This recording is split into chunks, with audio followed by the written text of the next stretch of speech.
Aujourd'hui, il y a beaucoup de mises à jour importantes en provenance de la direction de Bakhmut.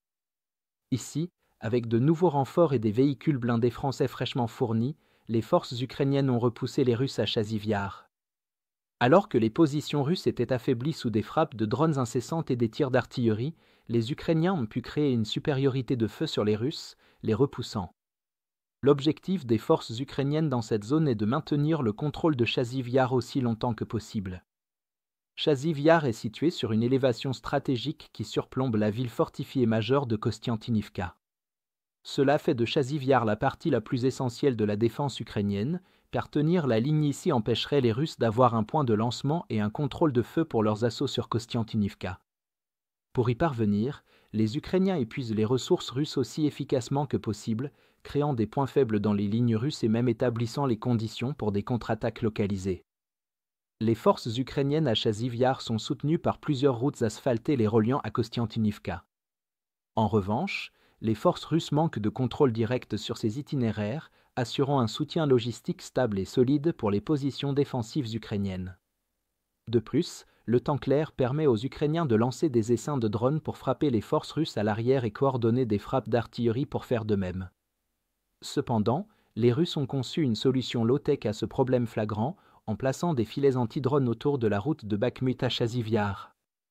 Ces filets sont censés protéger la logistique russe contre les frappes de drones kamikazes FPV ukrainiens alors qu'ils circulent le long de la route principale et entrent dans la ville, car les Russes tentaient de déplacer un nombre écrasant de troupes dans la ville pour continuer leurs assauts frontaux. Malheureusement pour les Russes, les Ukrainiens combattant à Chasiv-Yar ont décidé de créer leur propre faiblesse, car les équipes d'artillerie ukrainiennes bombardaient certaines parties de la route, déchirant les filets. Cela a permis aux opérateurs de drones ukrainiens de passer par ces brèches et d'entrer dans le soi-disant tunnel protecteur, frappant les véhicules et soldats russes qui circulaient sur la route avec un faux sentiment de sécurité. Des images de combats géolocalisés de la région révèlent comment les opérateurs de drones ukrainiens ont réussi à cibler et éliminer des groupes d'infanterie russes se déplaçant vers le front. De plus, des véhicules blindés essentiels pour le soutien de feu russe au niveau du peloton, y compris les véhicules de combat d'infanterie BMP-2, ont également été détruits par les drones kamikazes.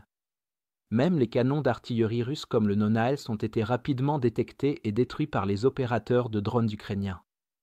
Le résultat a été des pertes significatives en artillerie, infanterie et blindés, essentielles pour que les Russes maintiennent la pression à Chasiv-Yar.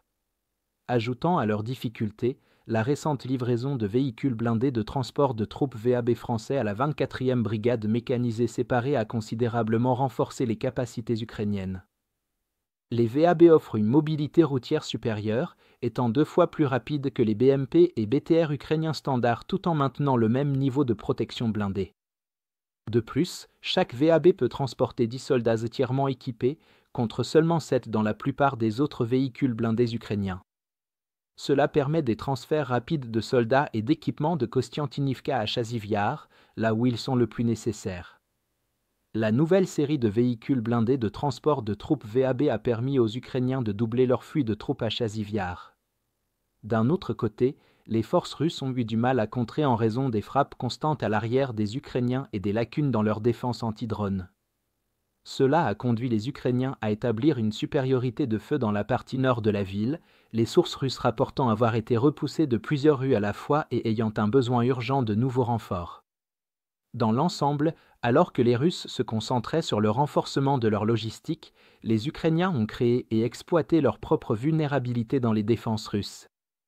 La livraison de transporteurs de troupes blindées français a encore renforcé les capacités ukrainiennes, leur permettant de transférer plus d'hommes et de matériel dans la ville, d'imposer une supériorité de feu localisée et de lancer des contre-attaques, repoussant les forces russes de plusieurs rues, un territoire que les Russes avaient mis plus de 2 mois à capturer initialement. L'élargissement de l'emprise ukrainienne dans la partie nord de Chasiv-Yar leur permet désormais d'exercer une pression supplémentaire sur les soldats russes ici, les empêchant de consolider leur contrôle et de sortir de la ville. Enfin, nous lançons officiellement notre toute première vente de printemps.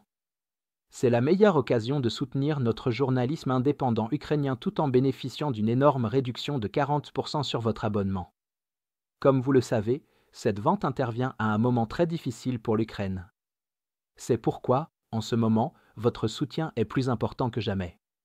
En vous abonnant, vous ne soutiendrez pas seulement nos efforts, mais vous aurez également accès à nos analyses exclusives, à des aperçus complets de tous les fronts et à nos vidéos sur la géopolitique stratégique. Si vous souhaitiez nous soutenir mais n'en avez jamais eu l'occasion, c'est le moment idéal pour faire la différence. Alors, consultez le lien dans la description pour rejoindre notre cause et devenir un membre exclusif de notre communauté. J'apprécie sincèrement tous ceux qui ont décidé de nous rejoindre. Votre soutien signifie tout pour nous.